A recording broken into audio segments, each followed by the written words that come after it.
Hello guys, আসসালামু আলাইকুম। আপনারা কেমন আছেন? নিশ্চয়ই ভালো। আলহামদুলিল্লাহ, আমিও ভালো। তো গাইস, গতকাল ইনকিউবেটর মেশিনের সেটার থেকে 600 কোয়েল পাখির ডিম হ্যাচিংয়ে দিয়ে দিয়েছিলাম। আপনারা হয়তো আমার আগের ভিডিওতে দেখছিলেন। যেহেতু ইনকিউবেটর মেশিনের সেটারের জায়গাটা খালি আছে, সেই জন্য আবারও 600 কোয়েলের ডিম মেশিনে দিয়ে দিব ইনশাল্লাহ। মেশিনে ডিম দেওয়ার আগে ডিমগুলোকে ভালোভাবে জীবাণুমুক্ত করে নিতে হবে।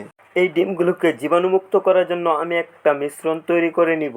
এই মিশ্রণটা তৈরি করার জন্য আমি মূলত 3টা মেডিসিন ইউজ করি। এই মেডিসিনটি হচ্ছে ডেটল, পটাশ, আরেকটা হচ্ছে বায়োডিন ব্যাট। তো গাইস, পর্যাপ্ত পরিমাণ ডেটল দিয়ে দিলাম।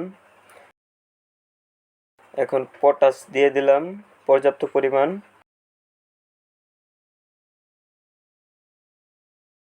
আর বায়োডিন ব্যাটটাও দিয়ে দিলাম পর্যাপ্ত পরিমাণ।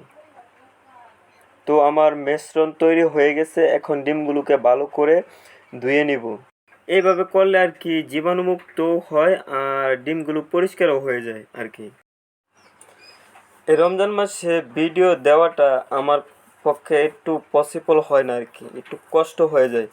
সারাদিন রোজা রেখে কাজ করার পর এই ভিডিওগুলো এডিটিং করতে হয়। এডিটিং করা আমার পক্ষে একটু বেশি কষ্টকর হয়ে যায় আর কি। তো এই জন্যই ভিডিও আপলোড দিতে পারি না, সময় মতো নিয়ম করে ভিডিওগুলো আপলোড দিতে পারি না। তো আমি অনেক চেষ্টা করি আপনাদের মাঝে এই খামার বিষয়ক ভিডিওগুলো দেওয়ার জন্য।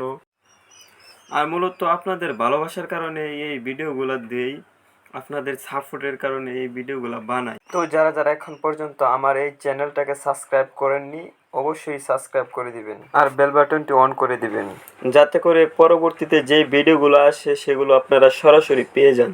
তো ডিমগুলোকে সুন্দর করে সাজানোর পর এখন মেশিনে দিয়ে দিব। তো আলহামদুলিল্লাহ, আবারও 600 কোয়েল পাখির ডিম মেশিনে দিয়ে দিলাম। আজকের মতন এই পর্যন্তই। সবাই ভালো থাকবেন, সুস্থ থাকবেন। আসসালামু আলাইকুম রহমতুল্লাহ।